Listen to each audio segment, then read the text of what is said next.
લોકસભાની ચૂંટણીમાં ભાજપના ઉમેદવાર વિરુદ્ધ શહેરમાં પોસ્ટરો લગાવવા મુદ્દે વડોદરા શહેર કોંગ્રેસ પ્રમુખને પોલીસે નોટિસ આપ્યા બાદ આજે ઋત્વિજ જોશી વારસિયા પોલીસ સ્ટેશને પોતાનું નિવેદન આપવા પહોંચ્યા હતા।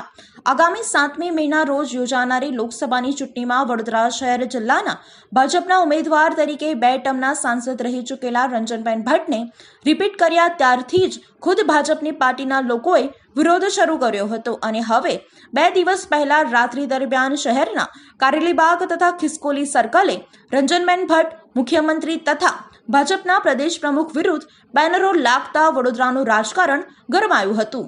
ભાજપના શહેર જિલ્લાના લોકસભાના ઉમેદવાર દ્વારા શહેર પોલીસ કમિશનરને તથા ભાજપ મોવડી મંડળને ફરિયાદ કરી હતી, જેથી પોલીસે તપાસ કરી હતી અને સીસીટીવીના આધારે કોંગ્રેસના કાર્યકરોની અટકાયત કરી પૂછપરછ કરતા કોંગ્રેસના શહેર પ્રમુખ સુધી રેલો પહોંચ્યો હતો, જેથી વારસિયા પોલીસે શહેર કોંગ્રેસ પ્રમુખને નિવેદન માટે નોટિસ આપી હતી, જેના પગલે આજે ઋત્વિજ જોશી પોતાના વકીલ કાર્યકરો સાથે વારસિયા પોલીસ મથકે નિવેદન આપવા પહોંચ્યા હતા, જ્યાં મીડિયા સાથેની વાતચીતમાં તેમણે જણાવ્યું હતું કે કોંગ્રેસ પાર્ટી હંમેશા પ્રજાના પ્રશ્નો મુદ્દે લડત આપી છે, ચાહે ધારાસભ્ય હોય કે કોઈનો પણ વિસ્તાર હોય, હંમેશા બેનરો પોસ્ટરો સાથે વિરોધ કર્યો છે।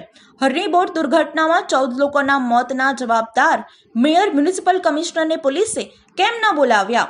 ખુદ મુખ્યમંત્રી પ્રદેશ પ્રમુખે વડોદરાના વિકાસમાં પાછળ રહ્યાના મુદ્દે વડોદરાના નેતાઓને તંત્રને જવાબદાર ગણાવ્યું હતું। કોંગ્રેસ વિકાસની ખોટી વાતોનો વિરોધ કરે છે, ભાજપ વિરોધ કરવા ન દે, સચ્ચાઈ માટે લડત ન આપવા દે, તે કેટલું યોગ્ય છે? અમે કંઈ કર્યું નથી તો ડર સાનો, તેમ જણાવ્યું હતું। પોસ્ટર મામલે તેમણે આડકતરી રીતે પૂર્વ કોંગ્રેસના નેતા પર આંગળી ચીધી હતી।